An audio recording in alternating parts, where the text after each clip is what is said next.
una clase corta con algunos comentarios, algunas características regionales que tenemos que analizar, pero bueno, por eso les digo que va a ser una clase corta y después yo le paso la bibliografía para que la estudien, pero ya para el examen final, no para el parcial. Bueno, voy a comenzar a compartir pantallas y empezamos a ver un poco estos temas. Cualquier cosa ustedes me interrumpan, me consultan, me preguntan, ningún problema, por favor. A ver.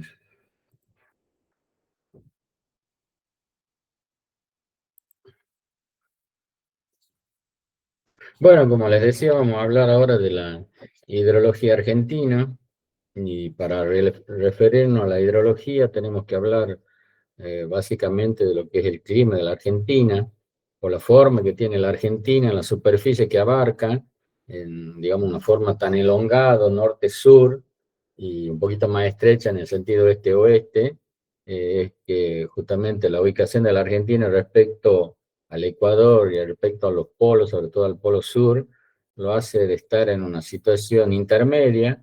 El extremo norte del país está más cerca del trópico, y el extremo sur del país está más cerca del polo, entonces esa posición geográfica hace obviamente que el clima, influenciado obviamente por la ubicación geográfica, tenga una amplia variabilidad de clima. Y si a eso le sumamos la rotación de la Tierra, la traslación que tiene a través de la inclinación del eje, hace que además de la variabilidad en el sentido norte-sur del clima, también tiene una variabilidad estacional. Entonces, para plantear básicamente la hidrología del clima, vamos a hablar obviamente de la hidrología del país, vamos a hablar obviamente de la variabilidad climática, ¿no? Bueno, recuerden ustedes que para poder caracterizar el clima de una zona, de una región, teníamos que hablar de tres parámetros fundamentales. El primero era la temperatura, el segundo era la precipitación y el tercero era la vegetación. Bueno, obviamente que podríamos dividir al país básicamente en cuatro partes. ¿Por qué? Porque la parte norte a su vez se relaciona con una parte oeste que es más lluviosa y una parte este que es más seca. Y lo mismo pasa, digamos, en el hemisferio sur. Hay una parte, sobre todo la Patagonia, hay una parte que es más húmeda que la oeste y una parte más seca que la este, como que se invierten los polos, digamos. Al norte tenemos más lluvioso al este y al sur es más lluvioso al oeste. Entonces, básicamente para caracterizar, digamos, la hidrología y el clima del país, lo podemos dividir en cuatro hemisferios, digamos. Bueno, como les decía, hacia el norte está más cerca del trópico, entonces las temperaturas medias son superiores a 20 grados, como están viendo ahí, las isotermas que están registradas ahí, vamos a ver que todo lo que es la Mesopotamia y el norte argentino, lo que es Formosa, Salta y Chaco, tiene temperatura inclusive superior a los 20 grados. Después, un poco más al sur, empiezan a aparecer temperaturas de 18 a 20 grados, como lo tiene Tucumán, Santiago del Estero y el norte de Santa Fe. Y a medida que nos vamos hacia el oeste, donde empiezan a aparecer las cordilleras, los cordones montañosos, ahí digamos que las temperaturas empiezan a bajar por el efecto de la barrera climática que hacen las cordilleras y porque también al elevarse topográficamente los terrenos, obviamente la temperatura baja porque aumenta la altitud. Entonces, de todo el borde subandino que vendría desde Salta, Jujuy, hasta Tucumán y el norte de Catamarca, esa barrera, digamos, orográfica hace que primero ascendamos topográficamente los terrenos, va ganando en altura, y al ganar en altura bajan las temperaturas. Y obviamente llegamos a la zona de la cordillera de los Andes, donde hay nieve en la zona de los volcanes, en la zona de los Andes, entonces ahí las temperaturas bajan también por una cuestión orográfica o topográfica, ¿no? Y después hacia el sur, como les decía, ya pasando Córdoba, Buenos Aires, Entre Ríos, San Luis, obviamente las temperaturas empiezan a bajar por el efecto que tiene la cercanía, digamos, mayor cercanía hacia la zona polar y alejarse de la zona tropical. Entonces ahí las temperaturas ya varían entre 10 y 20 grados, la temperatura media anual, y obviamente las temperaturas son más templadas, los veranos no son tan cálidos y los inviernos no son tan fríos, a diferencia de lo que sería la Patagonia, donde ahí las temperaturas bajan por debajo de los 12 grados, cerca de los 10 grados, Y si nos vamos a la zona de Tierra del Fuego, las temperaturas medias pueden estar cerca de 5, 4 grados centígrados. Es decir, los inviernos son muy crudos y los veranos son templados o frescos, digamos, ¿no? Pero como les decía recién, digamos, hacia el sur de la zona de la Patagonia tenemos una zona que es seca, que es la zona, digamos, más cerca al Atlántico, la zona costera del Atlántico, mientras que la zona fueguina que da hacia la cordillera es una zona más fría y más húmeda. Ahí también, al igual que, bueno, me olvidé de decir que en la zona de la Mesopotamia, en Misiones, tenemos 2.000 milímetros anuales de precipitación, mientras que en el borde subandino de la selva de las Yungas, lo que es desde Jujuy hasta Tucumán, también hay 2.000 milímetros anuales, y en el medio las precipitaciones van decreciendo hasta la zona del Chaco, donde hay, entre el orden Chaco y Santiago, donde hay entre 400 y 500 milímetros anuales, ¿no? Después vuelve a decrecer después de la zona serrana hacia la zona andina, donde vuelve a decrecer por el mismo efecto orográfico, el mismo efecto topográfico, digamos, por arriba de los 1.000 metros sobre el nivel del mar, todo el agua ya se condensó, entonces toda localidad que esté por arriba de los 1.000 metros sobre el nivel del mar, 1.500, 2.000, las precipitaciones empiezan a decrecer marcadamente. Es decir, las zonas áridas están ubicadas en los valles intermontanos con altitudes por arriba de los 1.000 metros sobre el nivel del mar, ¿no? Bueno, en cambio en la Patagonia también, digamos ahí, por el efecto orográfico que hace la cordillera fueguina, gran parte de la humedad que viene tanto del Atlántico como la del Pacífico se condensa en esa cordillera fueguina y ahí llueve hasta 4.000 milímetros anuales, es decir, llueve todo el año. En el invierno hace frío y llueve, y en el verano hace calor y llueve, o sea, llueve todo el año, 4.000 milímetros anuales. Así que, y en cambio, en la zona atlántica, la que da a la costa del Océano Atlántico, ahí las precipitaciones decrecen, los climas son más bien áridos y las temperaturas no son tan frías como las que se dan en la cordillera fueguina, ¿no? Bueno, aquí vamos a ver también los mapas de isoyeta, digamos.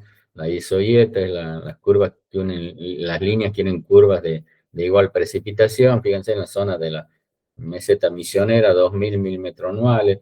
Aquí se da, digamos, por el efecto que tienen los vientos húmedos que vienen del Atlántico, digamos. Hay una cercanía. ¿Se acuerdan cuando veíamos los tres factores fundamentales para ver cómo se clasifican las precipitaciones? Bueno, las precipitaciones se daban por efecto la cercanía a la fuente de emisión de vientos húmedos, lo que llamamos nosotros continentalidad, ¿m?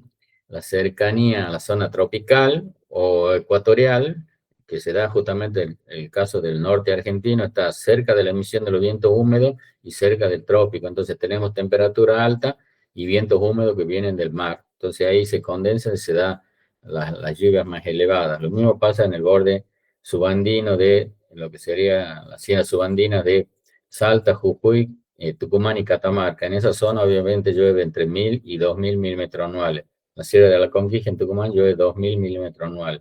Por eso es que está en esa zona, está en la zona selvática de las Yungas. Lo mismo pasa que en la meseta misionera es una zona selvática. Por eso les decía yo que para determinar el clima tenemos que determinar la temperatura, la precipitación y la vegetación.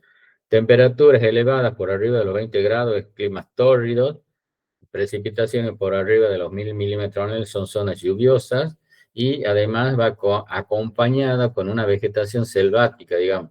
Tiene pastura, tiene arbusto, tiene selva en galería y obviamente tiene selva con árboles de más de 15 o 20 metros de altura, es decir, una zona muy rica digamos, en vegetales, ¿no? Y obviamente, si empieza a bajar la temperatura, bajar las precipitaciones, obviamente ya la vegetación se va adaptando al clima, digamos, entonces ya no hay tanto desarrollo de árboles grandes, hay, digamos, vegetación xerófita, en muchos casos en climas áridos, como tienen ahí en La Rioja, ustedes, las hojas se modifican, se adaptan, digamos, para no perder tanta humedad por la insolación, entonces se transforman en espinas. Entonces, no es tan tupida la vegetación. Y obviamente, si sigue aumentando la altura, bajando la temperatura y bajando la precipitación, llegamos a inclusive a tener pastizal en altura, la paja brava, que es típica de zonas montañosas. Inclusive podemos llegar a tener desiertos en altura, como son, digamos, las zonas elevadas de la sierra, como la Sierra de Famatina, la Sierra de la Conquija, que por arriba de los 1.000 metros sobre el nivel del mar ya no hay monte, y obviamente aparece el pastizal en la altura. Son zonas áridas y secas, ¿no? Y obviamente en el invierno muy frías, ¿no? Bueno, obviamente que, como les digo, es muy variable. Ahí actúa no solamente la latitud, la altitud, sino también, como les digo, la continentalidad, la distancia a los vientos húmedos. Digamos, en el noroeste argentino está más de 1000 kilómetros de la fuente húmeda. En cambio, en Buenos Aires también llueve 1000 milímetros anuales y obviamente llueve 100 milímetros todos los meses. Es decir, ahí inclusive cambia la estacionalidad de las precipitaciones. En el noroeste argentino en general llueve en el verano y el invierno es seco. En cambio, la meseta misionera llueve 2000 milímetros anuales y llueve gran parte del año. ¿Por qué? Porque está cerca de la emisión de los vientos húmedos, al igual que Buenos Aires.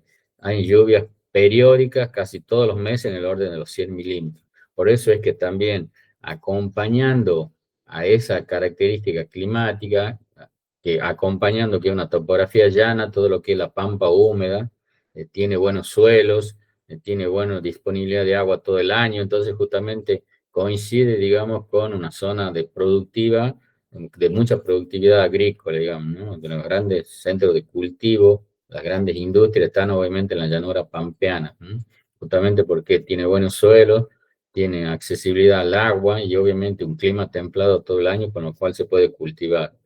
En cambio, en zonas semiáridas ya hay más dificultoso, no hay tanta disponibilidad de agua, los valles intermontanos muchos carecen de agua, no hay tantos ríos caudalosos, bueno, eso ya vamos a hablar de los ríos, justamente donde tenemos climas húmedos, los ríos son caudalosos y llevan agua todo el año.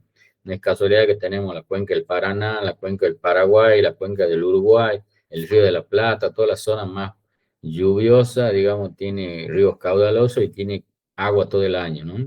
Obviamente que si bien nosotros estamos analizando acá a la República Argentina, tengamos en cuenta que tanto el río Paraguay, el Uruguay, el río de la Plata, son todas cuencas que vienen de Brasil, pasan por Brasil, Paraguay, entonces son inclusive acá en el norte argentino también cuencas que vienen de Bolivia, o sea, son ríos que vienen de zonas más caliente y más húmeda, con lo cual el agua viene de cuencas que están más al norte, ¿no? Es decir, son ríos muy caudalosos, con lo cual tenemos disponibilidad de agua no solamente para el riego, para el abastecimiento humano, generan navegabilidad también en los ríos, porque son de ancho cauce, de mucha profundidad, y obviamente son ríos navegables.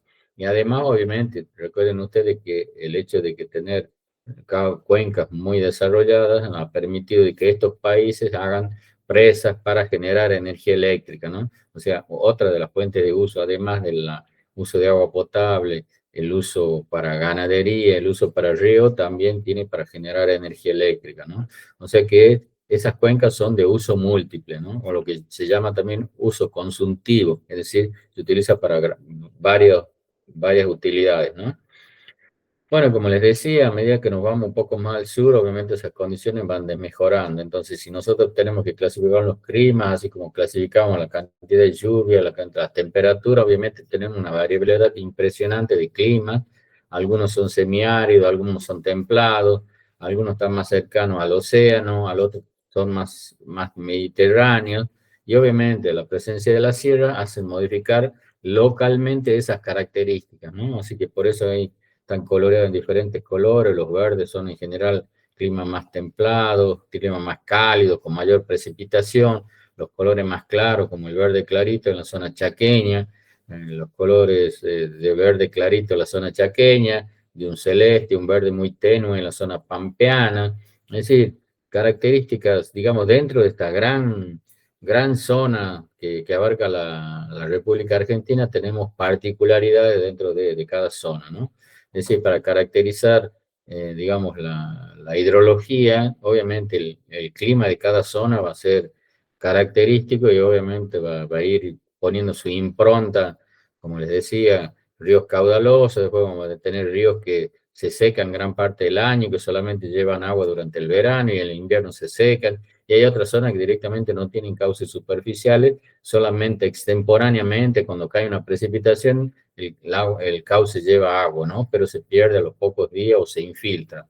Eso también, si bien no tiene que ver en la materia nuestra, estamos viendo hidrología superficial, vamos a ver que el agua que no se acumula en la superficie se puede llegar a acumular en subsuelo, y gran parte de las zonas áridas tienen actividad económica justamente por la presencia del agua subterránea. Tema, digamos, que obviamente que va a ser motivo de análisis el año que viene cuando cursen hidrogeología. Bueno, pero empezamos a tener algunas ideas, digamos, en zonas áridas donde no tenemos cursos superficiales, la actividad humana, el abastecimiento humano, el abastecimiento del riego o inclusive el uso agropecuario, se da justamente por la presencia de cuencas subterráneas donde se puede sacar agua de perforaciones, ¿no? Así que bueno, y hacia el sur empiezan a aparecer los climas áridos, bueno, todo lo que es el noroeste argentino, los valles intermontanos de sierras pampeanas, que obviamente que abarcan lo que es Catamarca, La Rioja, parte de San Juan, parte de San Luis, y llega inclusive hasta el sur de Salta, o sea, toda esa zona de valle intermontano tiene clima semiárido. Obviamente, por lo que decíamos cuando estábamos cursando la materia, se acuerda la presencia de sierra, la sierra de Córdoba, que limitan la llegada a los vientos húmedos de la Pampa, y la cordillera Orlante, que limita los vientos húmedos que vienen del Pacífico. Es decir, esta zona intermontana está separada por sierras, obviamente que limitan la llegada de los frentes de humedad. Entonces, con lo cual tenemos en general todos los valles intermontanos de sierras pampeanas, al igual que la Puna, que está en una zona elevada por arriba de los 4.000 metros, tienen balances hídricos negativos, es decir, no hay agua disponible en exceso para que se almacene en los suelos. Entonces, para poder generar una actividad económica se necesita hacer riego. Riego obviamente por agua subterránea, ¿no? Así que bueno, después, obviamente, bueno, ahí está, yo le voy a pasar este apunte donde se van clasificando los diferentes tipos, estos climas que están marcados acá en la transparencia, estos se van viendo en detalle qué características tiene, obviamente, teniendo en cuenta, obviamente, los balances hídricos, los balances de lluvia y, obviamente, la temperatura del lugar. Y, obviamente, haciendo una alusión a la vegetación. Obviamente que en zonas cultivadas, en la zona productiva, gran parte del país, el monte tradicional, el monte original se ha sido deforestado, digamos, ahora está implantada una vegetación económica, que generalmente están trigo, maíz, soja, poroto, es decir, gran parte del país se ha desmontado la vegetación original y se están implantando cultivos que tienen uso económico, ¿no? Bueno, ahí después, si quieren, podemos también debatir un poco la cuestión política, digamos que si bien hay cultivos que dan alimento a la población, después hay otros alimentos, digamos, hay otros cultivos que son más bien para invertir dinero y ganar plata, no tanto en el consumo o en el alimento de la población. Que ahora muchos de estos cultivos se exportan. Entonces tengan en cuenta que cuando uno genera un cultivo, tiene que darle riego una determinada cantidad de días, de meses y de años para producir ese cultivo. Entonces cuando uno vende un producto, en este caso puede ser maíz, trigo, cebada, centeno o la soja, o también en el caso de ustedes que tienen el caso del olivo, el aceite de oliva o la aceituna.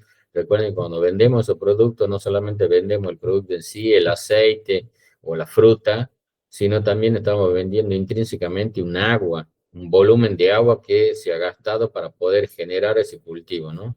Lo que se llama, digamos, el agua que va intrínseca dentro del producto. Entonces hay que tener cuidado de eso cuando decían históricamente que la Argentina era el granero del mundo, en realidad lo que nosotros estamos produciendo, además del producto, era un volumen determinado de agua que se iba dentro, junto con el producto, ¿no? Que se va perdiendo. Entonces, eso hay que tener presente, digamos.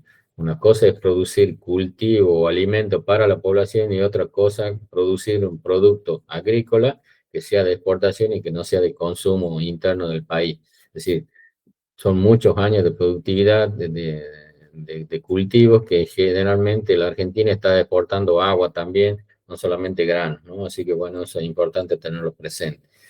Digamos, en estos momentos de crisis climática, como dice que hay un proceso de cambio climático, cada vez hay menos lluvia, cada vez hay menos agua disponible.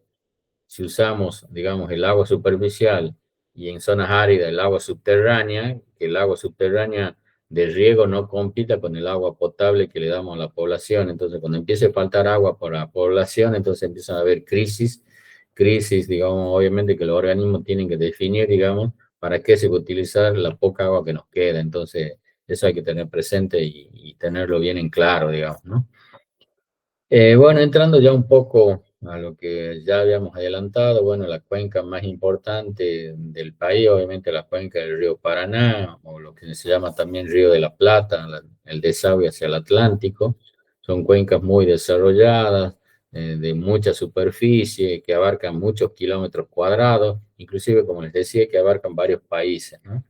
Y esa cuenca, al estar tan desarrollada, obviamente es navegable, un ancho valle que permite inclusive transportar los productos que producen en el país, desde metales, de agricultura, ganadería, carne, es decir, todos los productos que salen a través de los puertos que están en la provincia de Buenos Aires y los puertos de Rosario, ¿no? Esos son los dos puertos más importantes por los que salen productos no solamente a Norteamérica, sino también a Asia y a Europa, ¿no?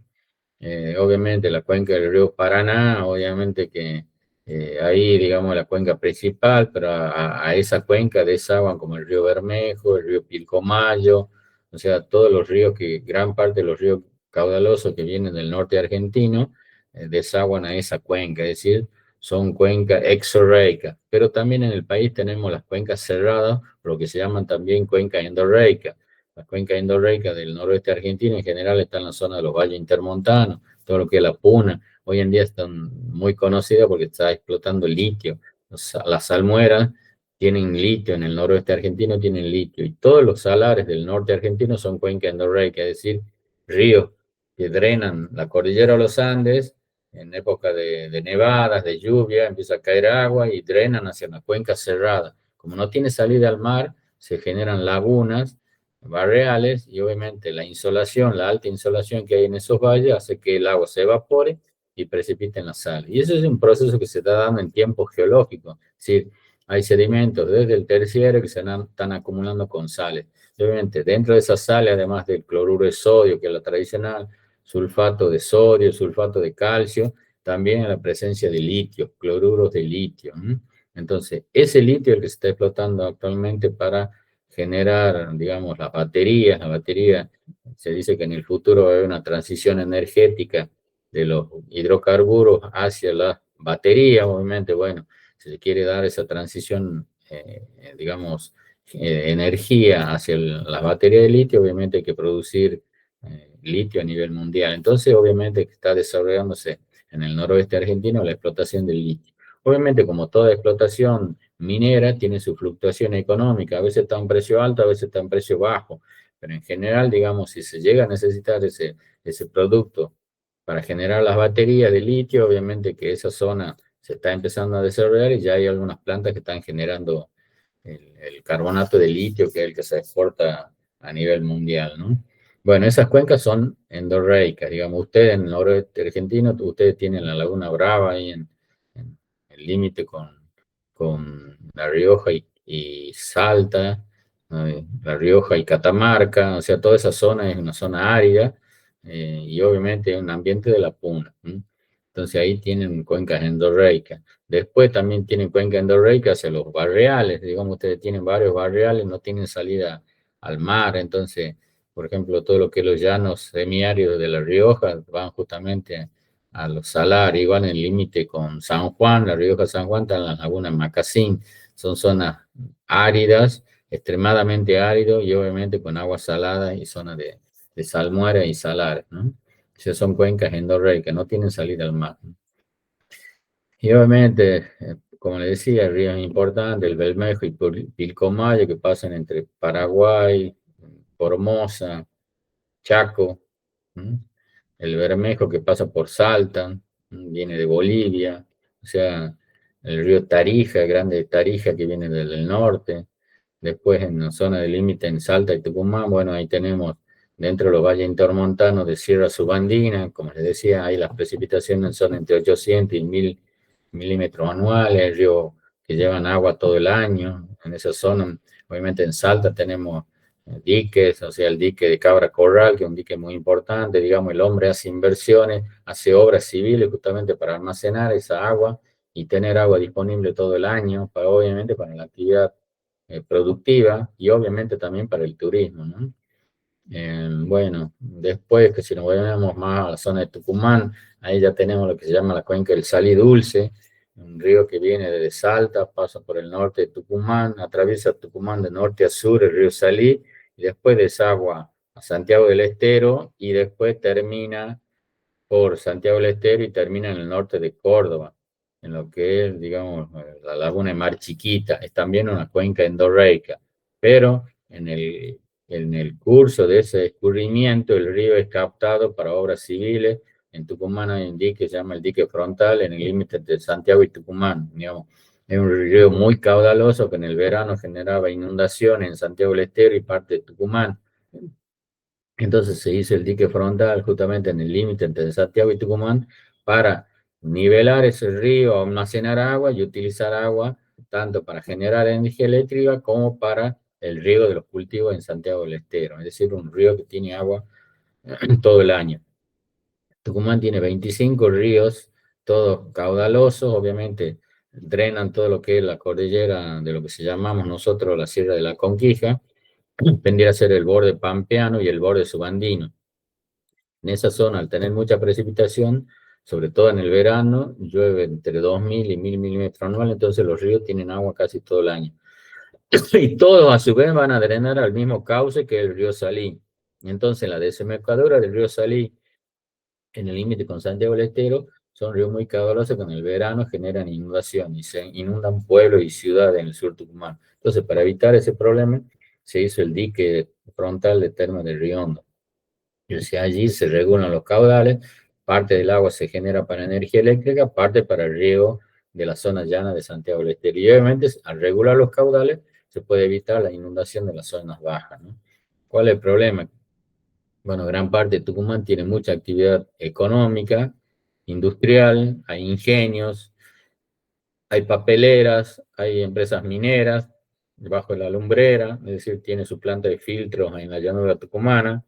El gran problema que tiene Tucumán al ser una ciudad densamente poblada y altamente industrializada genera muchos efluentes industriales, hay muchos efluentes domésticos, muchos de sus efluentes no son tratados debidamente y son evacuados a los cursos superficiales y obviamente prácticamente hay muchos cauces que son una cloaca a cielo abierto. Entonces toda esa agua contaminada va al dique de Termas de Riondo y muchas veces pasa a la provincia de Santiago del Estero. Entonces, tenemos muchos conflictos. Obviamente, la provincia de Tucumán tiene muchos conflictos con la provincia de Santiago del Estero.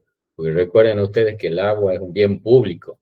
O sea, si yo tengo un río que pasa por el fondo de mi casa, yo no puedo utilizar todo el agua que pasa por ese río y dejar sin agua al cauce. Tengo que dejar pasar. Y es más, y el agua que pasa por ahí no es mía, sino es del Estado. Por eso te digo que es bien público y lo administra el Estado. Yo tengo que pagar un canon al Estado para poder utilizar esa agua que pasa por el fondo de mi casa, ¿no? Y obviamente el Estado va a administrar de manera eficiente el recurso y va a decir qué caudal puede utilizar y qué canon voy a pagar yo por el uso de esa agua, ¿no? Y obviamente tengo que dejar pasar el resto. Y lo mismo pasa no solamente entre la población, entre el público, sino también entre provincias. Cada provincia que integra la cuenca imbrífera de ese curso o ese río, tiene que administrar el recurso y dejar pasar parte del recurso en las mismas condiciones en las que lo recibió. Y ahí, obviamente, yo digo el conflicto de Tucumán entre Santiago, pero entre Salta y Santiago del Estero también tiene ese problema. Entre Mendoza y La Pampa también hay conflicto, es decir, el agua genera mucho conflicto. Obviamente, cuando falta el recurso, obviamente todo el mundo se pelea por tratar de administrar algo del recurso. Y los que están agua arriba deben respetar ese uso conjunto que se hace del agua. Y obviamente el agua que nosotros utilizamos, si después generamos efluentes, los efluentes tienen que ser tratados y volver al curso superficial en las mismas condiciones que yo lo recibí. Y eso obviamente muchas provincias no están cumpliendo, como les digo, en el caso de Tucumán y Santiago del Estero. Hay muchas demandas en el fuero federal, el fuero federal, donde la provincia de Santiago demanda a empresarios, a industriales de Tucumán. Y obviamente hay inclusive juicios con fallos ya favorables a la provincia de Santiago del Estero, digamos. Hay muchos empresarios que han terminado presos o que tienen que pagar, digamos, multas, obviamente, para solucionar esos problemas ambientales que están generando. Bueno, Como les decía, Salta también tiene problemas con Santiago del Estero, justamente porque en la zona del río Salado, el río Salado viene por Salta, viene de drenar agua de Salta, pasa al norte de Santiago del Estero y eso se canalizó, se hizo canales, canal de Dios, canal de la Virgen, canal de la Patria, es decir, diferentes canales para llevar agua a diferentes localidades.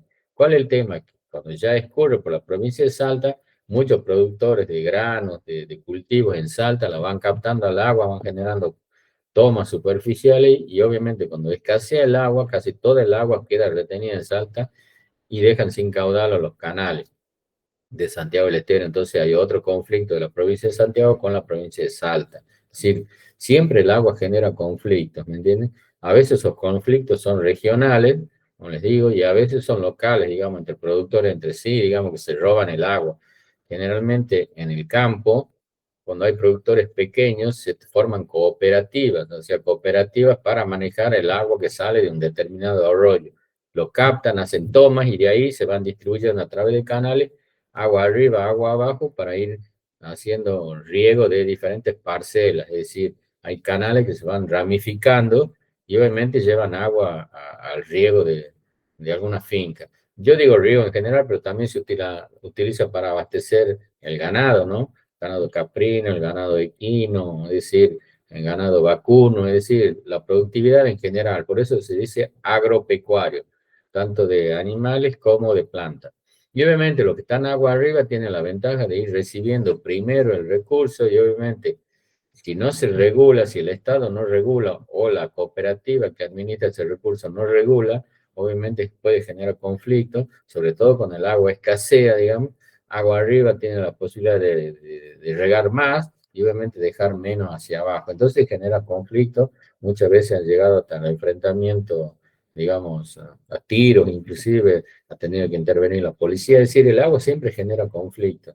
Por eso se dice también en términos globales, dice que hoy en día uno se pelea por la economía, se pelea por el petróleo, hay guerras, digamos, inclusive muy conocidas por el tema de los recursos energéticos. En el futuro, aparentemente, cuando falte todo, no falte el agua, digamos, las guerras mundiales van a ser por el recurso, en este caso el recurso hídrico. Es decir, que cuando recuerden ustedes que el agua es fundamental para la vida, nosotros en realidad necesitamos 2 o 3 litros de agua por día para poder subsistir.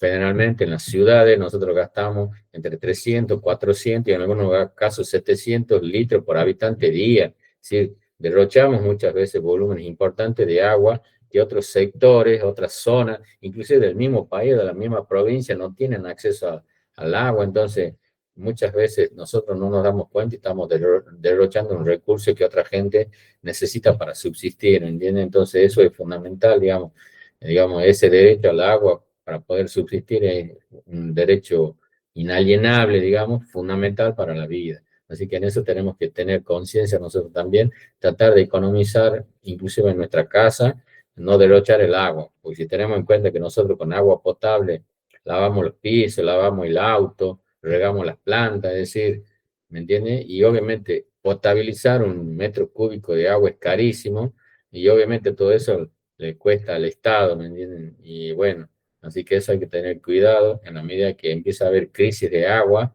obviamente el Estado va a tener que tener normativa para que nosotros no solamente nos enseñen a cuidar el agua, sino también nos castiguen en el caso que derrochemos el recurso. O van a empezar a poner medidores, a medir el metro cúbico de agua y vamos a tener que pagar de acuerdo a la cantidad de agua que utilicemos.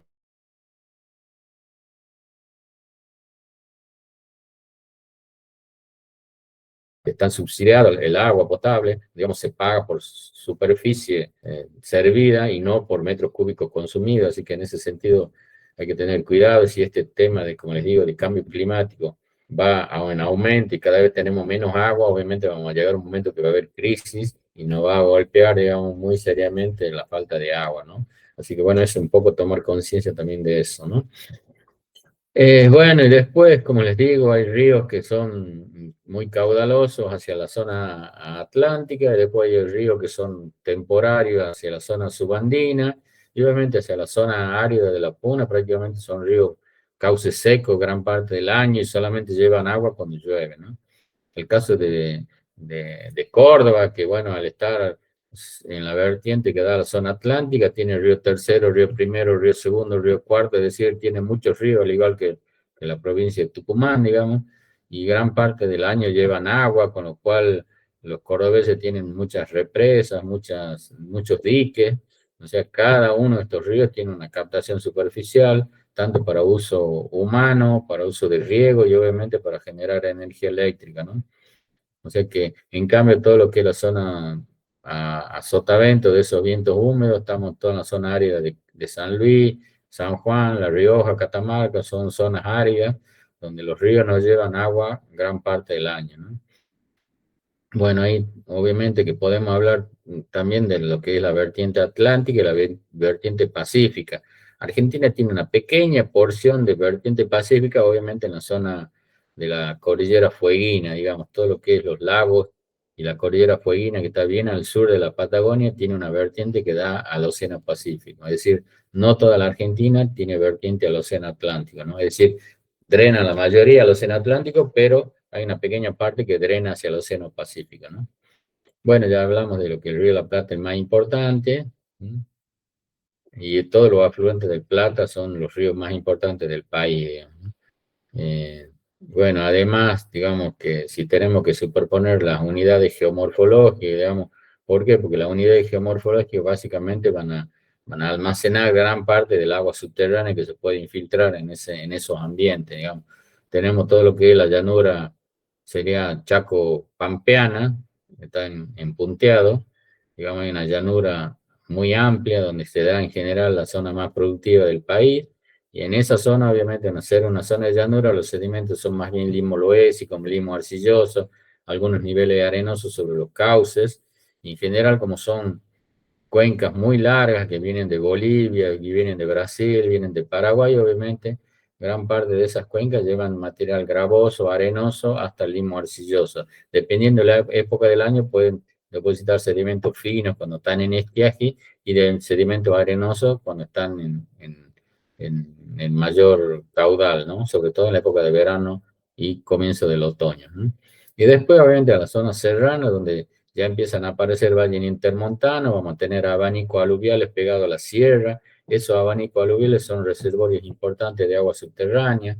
Algo parecido pasa, ponemos en el borde del Velasco. Ustedes tienen el abanico del río Velasco, del Velasco es, digamos, abanico del río Los Sauces, genera un abanico aluvial con rodado, gravas, arenas, intercalaciones de materiales gruesos, con buena porosidad, buena permeabilidad, y obviamente el sustento de la ciudad de La Rioja se da justamente por agua subterránea obtenida a través de perforaciones para darle abastecimiento a la población. Ustedes tienen el dique Los Sauces, agua arriba, en la quebrada, en la zona de Sanagasta, digamos, ahí tienen almacenamiento de agua superficial, pero al ser las lluvias tan bajas, tan pocas durante el año, tienen un almacenamiento de pocos hectómetros cúbicos, obviamente lo tienen que cuidar y parte de esa agua también se utiliza para diferentes usos agua abajo, ¿no? Después, bueno, toda la zona pampeana, subandina, la puneña tiene más bien afloramiento de materiales rocosos, el agua se almacena en los valles intermontanos, como decíamos en la puna, se almacena agua salada en el fondo del salar, mientras que agua dulce en los abanicos aluviales que están al pie de los volcanes. El agua de deshielo de los volcanes se da más o menos en el otoño, invierno se producen las nevadas y en el verano se produce el deshielo. Es agua obviamente de muy buena calidad, cargadas con sales, digamos, obviamente van infiltrándose al pie de los abanicos y en esa zona de abanicos tenemos manantiales de agua de buena calidad y obviamente almacenamiento de agua en los abanicos aluviales. Y ya en la zona distal se interdigita el agua dulce que viene del pie de sierra de los volcanes, se interdigita con el agua salada que está en el fondo del salar, ¿no? Inclusive en el verano los salares, como les decía, se llenan de agua, se forman lagunas de altura. Y ahí obviamente empieza a haber fauna, los flamencos, digamos, los animales que migran estacionalmente, se posan ahí en esas zonas de lagunas saladas. Mientras que en el verano empiezan a evaporarse, ya en el invierno están secas, digamos, es decir, se forman esas costras salinas, ¿no?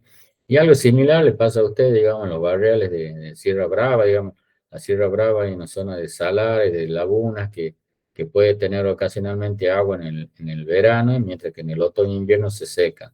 Lo mismo pasa en la zona de los Colorados, los barriales, digamos, que se forman al fondo de los valles, en los valles de Antinaco, los Colorados. Hay un buen relleno aluvional, hay abanico aluvial en lo que es Catinzaco, Vichigasta, Nonogasta, toda la zona de los ríos Los Sarmientos, el río Capayán, el camino a Famatina, Pituil, todas esas zonas hay abanicos aluviales que vienen obviamente de la sierra. En esa zona hay buenos recursos subterráneos. Los ríos son caudalosos momentáneamente en el verano cuando llueve, pero después se infiltran en el subsuelo y obviamente van a recargar los acuíferos que son explotados principalmente para agua potable y después para riego de cultivo, para vid y olivo. Y ahí obviamente el Valle Antinaco tiene esos problemas de conflictos por el uso, digamos, el uso de agua potable compite con el uso de agua para riego del olivo. Inclusive la finca de olivo rodean al Gran Chilecito, o sea que ahí hay una competencia, una lucha por el metro cúbico. Recuerden que la sobreexplotación de acuíferos hace bajar los niveles piezométricos, cada vez se ponen las bombas más abajo y obviamente eso es lo que básicamente lo que quiere decir es que se saca más agua de la que entra por recarga. Entonces va a llegar un momento que los pozos van quedando, sacando cada vez menos caudal de agua, ¿no? Así que bueno, esos conflictos, tanto como hay conflictos por el uso superficial, también hay conflictos por el uso del agua subterránea también, ¿no? Bueno, ese es un tema que ya lo vamos a ver el año que viene, ¿no? Bueno, algo de las cordilleras, las sierras pampeanas, ya habíamos adelantado algo. Bueno, todo eso está resumido acá en este apunte. Yo por ahí lo doy de modo desordenado, bueno, pero todos esos conceptos están acá adentro de este apunte que yo le voy a pasar, que obviamente habla de un poco de la hidrología general, tanto de la zona norte, que es de la zona nuestra, donde estamos viviendo nosotros, que le da un poquito más de énfasis porque es donde nosotros vamos a desarrollar nuestra profesión y obviamente algunos conceptos también de la zona sur. ¿Por qué? Porque por ahí le va a tocar trabajar a usted en una empresa que va a ir a trabajar en el sur, van a ir a buscar minerales. Y bueno, yo siempre de modo simpático, yo le digo a mi alumno que la hidrología o la hidrogeología son las materias más importantes de la carrera, por múltiples factores. Como recién estábamos hablando de que el agua es fundamental para la vida, es decir, cuando nos falten todos los recursos, lo que no nos tiene que faltar es el agua para poder subsistir. Entonces yo digo que para buscar mineral, para buscar petróleo, para buscar gas, no sé, para hacer cualquier actividad humana, inclusive poner un pueblo, poner una ciudad o un barrio, necesitamos agua. Entonces, más allá de que usted en algún momento trabaje, no sé, en una petrolera, en una minera, buscando algún recurso en particular, lo primero que te va a tener que hacer esa empresa que busca hacer una inversión es buscar agua para abastecer el campamento, para abastecer la mina, para abastecer la planta, es decir, siempre van a necesitar agua. Puede ser superficial de algún río, de alguna vertiente, o puede ser subterránea mediante perforaciones. Así que siempre yo le digo de modo simpático, digamos que la materia más importante de la carrera es justamente la hidrología o la hidrogeología, porque ustedes antes de hacer cualquier inversión van a tener que buscar agua, ¿no? Pero bueno, simplemente para dar un choque, digamos, y mostrar la importancia que tiene el agua en la vida del hombre, ¿no? En la vida de la población, ¿no? Más allá de una inversión económica es fundamental para la vida, ¿no? Así que bueno, yo siempre les digo a mis alumnos, yo les cuento, digamos que yo a mí me gustaba mucho la minería, pero en aquel tiempo cuando yo me recibí no había mucha, digamos, fuente de trabajo en minería, no estaba la lumbrera todavía, había minas muy pequeñas que trabajaban de modo muy rudimentario, entonces no había tanta actividad económica. Entonces obviamente la vuelta de la vida me llevó a conseguir un trabajo en la cátedra de hidrogeología. Empecé para ver qué pasaba.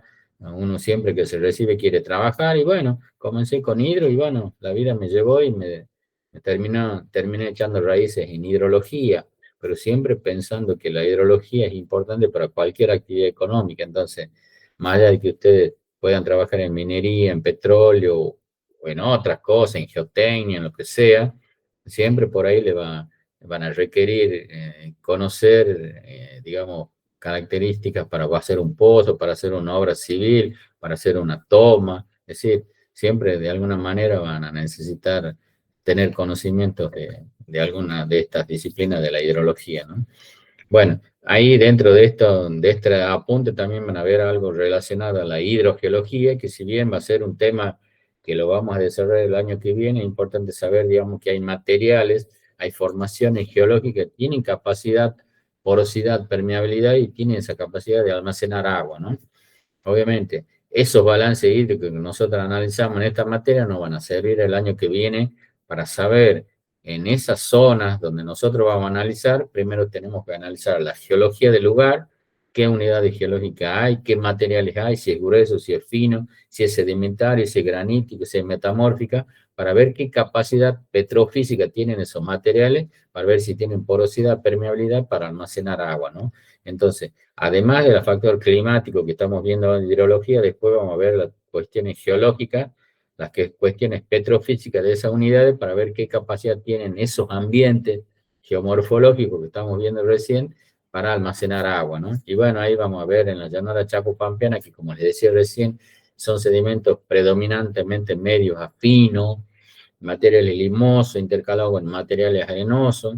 Bueno, y ahí obviamente que en la llanura pampeana, en la laguna chaqueña, hay materiales limoloésicos que son desde el cuaternario al terciario superior, que tienen porosidad y permeabilidad y que almacenan agua en general de buena calidad a los niveles arenosos, mientras que los niveles arcillosos y limosos almacenan agua de regular calidad, son más bien aguas sulfatadas, sódicas, en algunos casos tienen presencia de arsénico y de flúor, es decir, son zonas, digamos, de algún riesgo para la salud si se consumen aguas cargadas con arsénico, ¿no? Sobre todo la llanura chaqueña, la llanura pampeana, está, digamos, muy desarrollado lo que se llaman limoloésicos, son sedimentos eólicos que se han sido depositadas por el viento en forma de lluvia, de polvo, y también se han intercalado con sedimentos, digamos, ceniza volcánica que viene de los volcanes andinos. Si las erupciones volcánicas largan sedimento a la atmósfera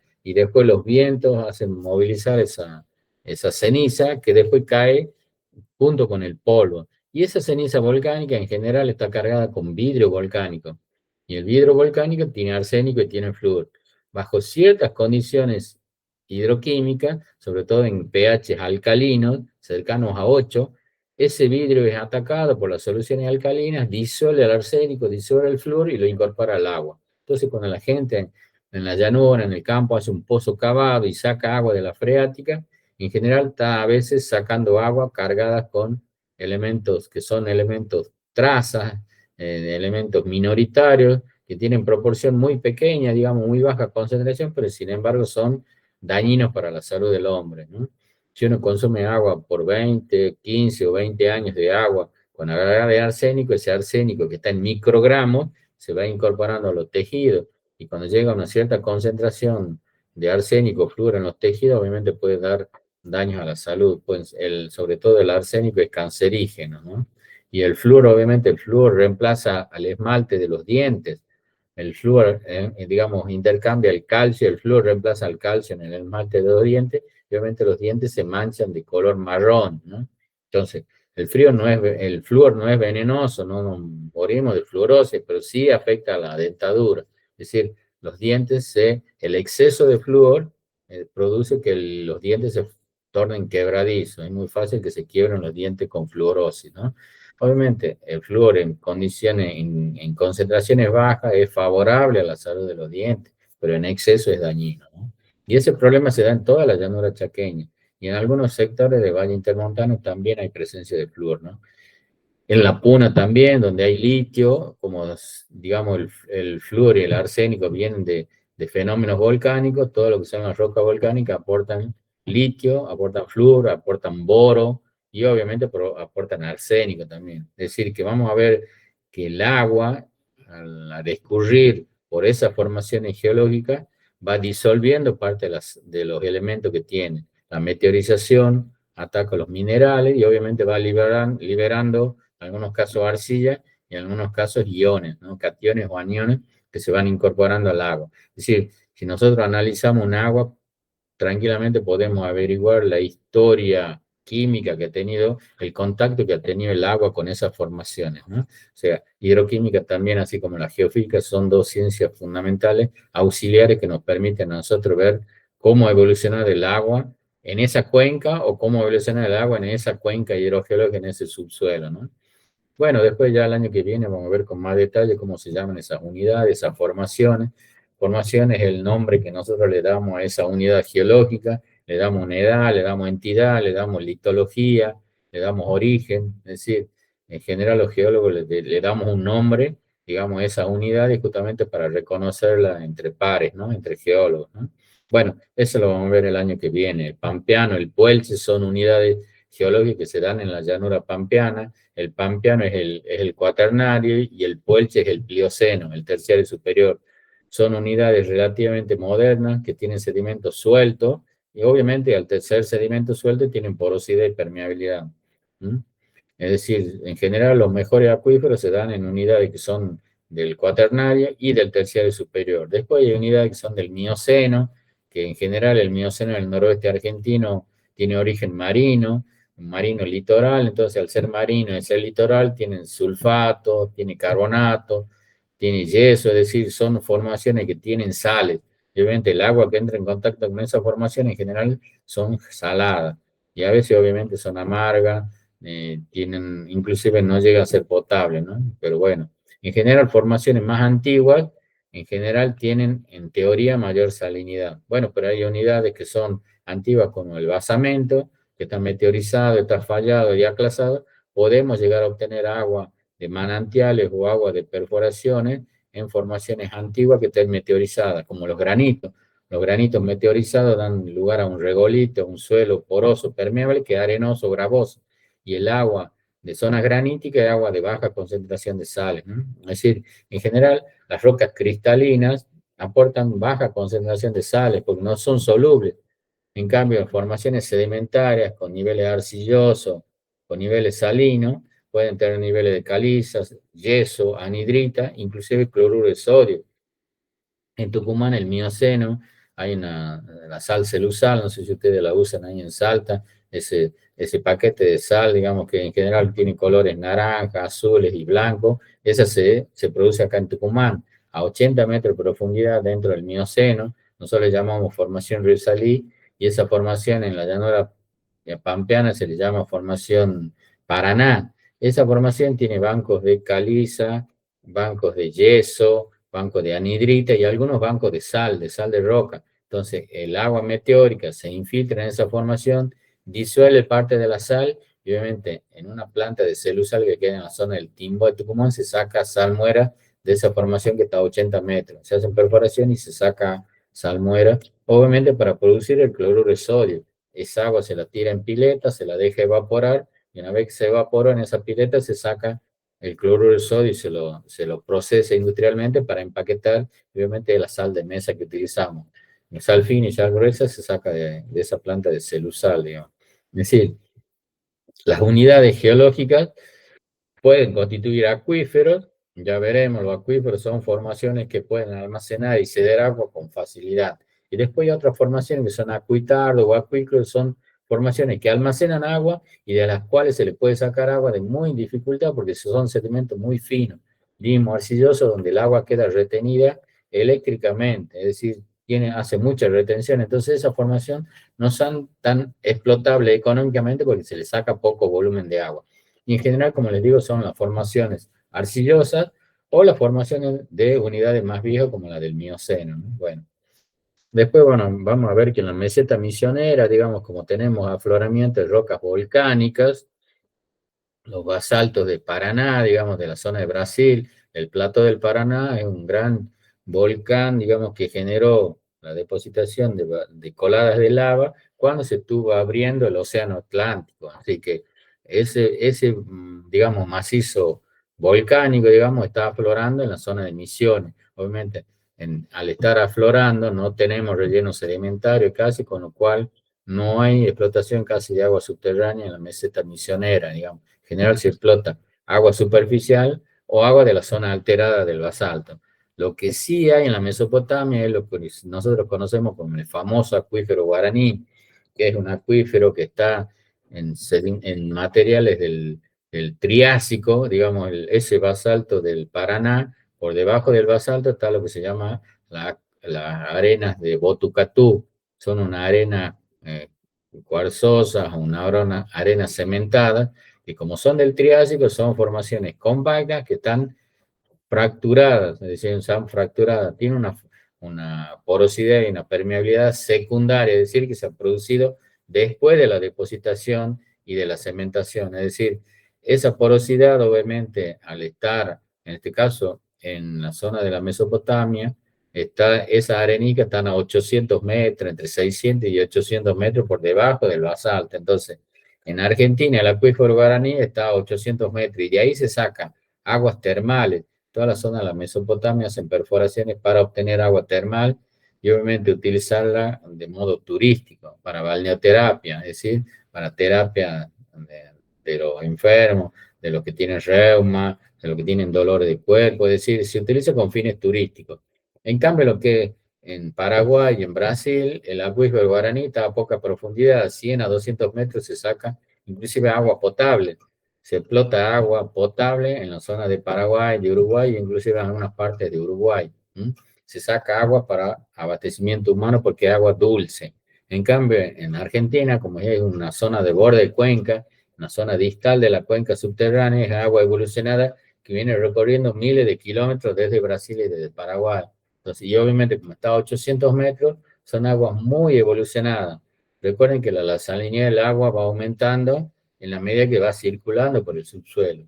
Un agua recién meteorizada, recién caída en forma de lluvia, es bicarbonata cálcica de baja salinidad, mientras que encontramos aguas muy evolucionadas, que en algunos casos le llamamos agua con nata porque ha nacido con, es decir, se ha depositado junto con el sedimento, junto con la arena, entonces ha estado tantos miles de años en contacto con el sedimento que se ha cargado de sales. Y si a eso le sumamos que ha aumentado la presión por el soterramiento, por la litificación, ha aumentado la temperatura porque se van hundidas a 800 metros, recuerden que hay un gradiente geotérmico. A medida que nos vamos más abajo en la Tierra, cada 33 metros que bajamos en la tierra, debajo de los sedimentos, debajo de las rocas, aumenta 1 grado la temperatura. Entonces, a 800 metros tenemos temperaturas a veces mayores de 30 grados, 50 grados de temperatura. Entonces, al tener mayor temperatura el agua, va disolviendo sales a medida que va a entrar en contacto con los sedimentos y con las rocas, ¿no? Entonces, en general, en este caso, el acuífero Guaraní para Argentina no es potable, ¿no? Tiene elevada salinidad, no se puede utilizar para agua potable, ¿no? Obviamente, antes habría que desalinizarla. Y recuerden ustedes que la desalinización, tanto del agua de mar como el agua extremadamente salina, el agua con nata, es muy cara, digamos, económicamente no conviene. Y más si en la zona de la Mesopotamia tienen ríos caudalosos, cauce superficial, no van a gastar, digamos, hacer un pozo carísimo de 800 metros para agua potable. Sí se lo hace para uso turístico, ¿no? Bueno, ahí está justamente el mapa de lo que es el acuífero Guaraní, que viene de Brasil, de Paraguay, de Mato Grosso, donde llueve de precipitaciones casi de 2.500 milímetros anuales, llueve mucho, los ríos caudalosos van recargando lo que es los abanicos aluviales que hay en esa sierra, se infiltran y obviamente constituyen el acuífero Guaraní. En el caso de Argentina, que estaremos acá, este es el río Paraná, este es Corrientes, este es Entre Ríos y este es Misiones. Fíjense, acá estamos en la zona de borde de cuenca, en la zona más distal del acuífero, ¿no? Y obviamente en este caso el acuífero está entre 600 y 800 metros por debajo de los basaltos que hay acá en la Mesopotamia. En cambio, todo lo que es Brasil, el Mato Grosso, Paraguay, parte de Bolivia y obviamente parte de Uruguay, prácticamente el acuífero está a menor profundidad, ¿no? Y obviamente hay un recurso que se llama transfronterizo, porque atraviesa la frontera de varios países. Obviamente que el recurso del acuífero Guaraní le pertenece a todos los países que constituyen esa cuenca hidrogeológica, ¿no? Y es lo que dicen, digamos, que en el futuro va a ser motivo de conflicto, bueno, porque los países que tengan recursos subterráneos van a poder utilizar ese recurso para abastecer no solamente la vida de la población, sino la actividad económica, ¿no? Bueno, después también acá se habla, digamos, cuando hablamos de hidrología, hablamos de uso agrícola, de vegetales, obviamente tenemos que hablar de los suelos. Obviamente la zona de la llanura chaco-pampeana, obviamente tienen los mejores suelos, la mejor actividad productiva está en la llanura. Después ya hacia el norte, como ya tenemos zona más caliente, el Chaco, Formosa, hay suelos más bien salitrosos, hay zonas de inundables, es decir, la zona ya no es tan productiva, tiene muchos problemas para la producir, sobre todo en época de invierno hay sequía y en época de verano hay inundación, o sea que si no se secan los cultivos, después cuando aflorados se inundan durante las precipitaciones, así que hay serios problemas de precipitaciones para producir grano, sobre todo en la zona de Formosa, Chaco, el norte de Santiago del Estero y obviamente parte de Salta también, ¿no? Bueno, eso también como conocimiento general, bueno, se habla de los diferentes tipos de suelo que hay en la llanura, ¿no? Es un complemento de la hidrología, digamos, ¿no? La capacidad que tienen esos suelos de almacenar cierta humedad, obviamente para producir después un cultivo y asentar alguna actividad económica, ¿no? Y después ya entramos en detalle, digamos, de cada uno de los sistemas acuáticos que hay en la zona. Obviamente la Mesopotamia, como está barrida por muchos ríos, hay mucha agua disponible, superficial, el río Paraná de un lado, el río Uruguay por otro, es decir, por eso se llama Entre Ríos, la provincia, porque también está rodeado de ríos, y obviamente se llama Mesopotamia, digamos, porque es una zona rodeada de ríos, digamos, una zona media de zona de la, digamos, altitud media, barrida por río, una zona con mucha actividad hídrica, digamos, ¿no? Ahí en Entre Ríos también hay cultivo de arroz, justamente por una zona inundable. En Corrientes tenemos los esteros de Liberá, son zonas que prácticamente son parques nacionales, entonces gran parte de esa zona no tiene que tocarse, tiene que preservarse para las actividades naturales, digamos, para las aves, para los carpinchos, es decir, hay mucha actividad natural ahí, obviamente son zonas que no se puede hacer productividad. ¿No? Y bueno, después de las mesetas misioneras prácticamente está, lo que no está cubierto por ríos, está cubierto por basalto, o sea que hay una zona, los suelos lateríticos, hay afloramiento de basalto, así que, bueno, no son suelos tan buenos para la productividad, ¿no? Y bueno, después no hay mucho más por hablar, digamos, bueno, ahí cada una de esas áreas que yo estoy nombrando, la zona de los ríos, de los riachos, la zona del estero y Iberá, ahí se describen un poco qué capacidad tiene cada una, digamos. Después hablamos también de lo que es el Bermejo y el Pilcomayo, hay zonas que son muy inundables. Obviamente, si bien no hay mucha población acá, viven, digamos, pueblos originarios, muy, digamos, obviamente viven en crisis con baja productividad, trabajan en general la tierra, trabajan, digamos, tienen cabras para subsistir, tienen muchos problemas de agua, consumen agua muchas veces cargada de arsénico, es una zona muy vulnerable ambientalmente, digamos, todo lo que es el Chaco y Formosa, digamos. Si bien no hay asentamientos poblacionales grandes, digamos, en esa zona, lo que se llama el impenetrable, hay mucha, como le digo, población dispersa, que son pueblos originarios que viven en condiciones lamentables, la verdad. Pero bueno. Después, bueno, todo eso habla de las particularidades de la zona del Chaco. Justamente nosotros resaltamos todo lo que es el norte argentino, porque digamos es donde estamos insertos, digamos, así que, pero bueno, lo mismo van a ver que en este apunte también habla de la zona de la Patagonia, de la zona de Cuyo, digamos. Es decir, este es un apunte que habla de toda la cuenca hídrica de todo el país, ¿no? Bueno, habla del Paraná superior, el Paraná inferior, obviamente la costa bonaerense, las zonas de los riachuelos, de la Matanza y Riachuelo en la llanura bonaerense. Obviamente, bueno, tiene todos los cauces. Ahí está el Gran Chaco, el Pilcomayo y Bermejo, es lo que estábamos hablando recién, como forma parte del noroeste argentino, del norte argentino en general. Vamos a verlo con un poco más de detalle, ¿no? Pero bueno, si después a ustedes les necesitan por cuestiones de trabajo que van a trabajar al sur, bueno, también está toda la parte descrita, todo lo que son la parte sur del país, ¿no?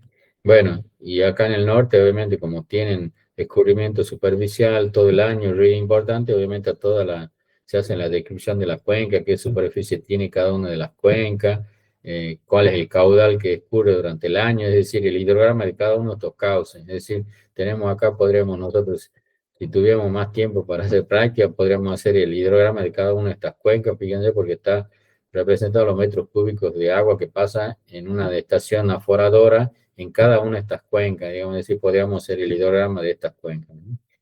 Bueno, justamente por algún momento pueden llegar a necesitar información, puedan acceder a la base de esta información, obviamente que es manejada justamente por el recurso hídrico de la nación, digamos, pueden acceder a la información no solamente de este tema, sino también de cualquier tema que ustedes quieran. Como les decía, el recurso hídrico es administrado por el Estado estudia, maneja estos recursos, los registra y obviamente toda la información de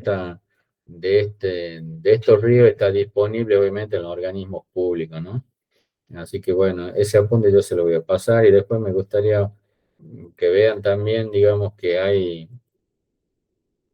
información que ustedes pueden acceder a través de internet, digamos, van a ver que hay, por ejemplo, en el caso de La Rioja está el COIFE, que es un Consejo Hídrico Federal, digamos, que maneja la información de todos los recursos. En el caso, yo acá les presento el de La Rioja, porque justamente estamos en la ULAR, que en La Rioja, pero así como está representado todos los informes técnicos que hay sobre recursos hídricos superficiales y subterráneos de la provincia de La Rioja, también puede acceder y buscar cualquier provincia en la que ustedes en algún momento pueden llegar a trabajar, es decir, si necesitan información básica para hacer un estudio, para buscar agua en un determinado lugar, acá pueden buscar, digamos, la zona que a ustedes les interesa, ver si hay algún informe particular, por ejemplo, ve balance hídrico de La Rioja, ve aquí están los informes, están los trabajos técnicos, pueden haber valores, números que les puedan llegar a servir.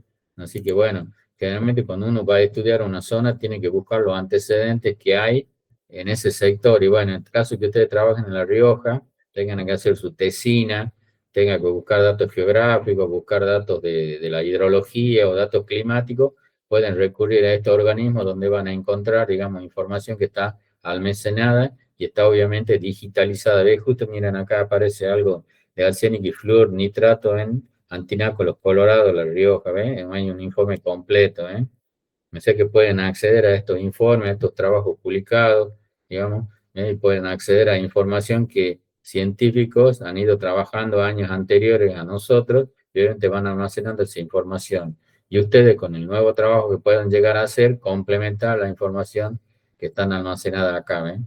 Y están totalmente disponibles, o sea que algunas veces están el resumen y a veces está el trabajo completo, ¿eh?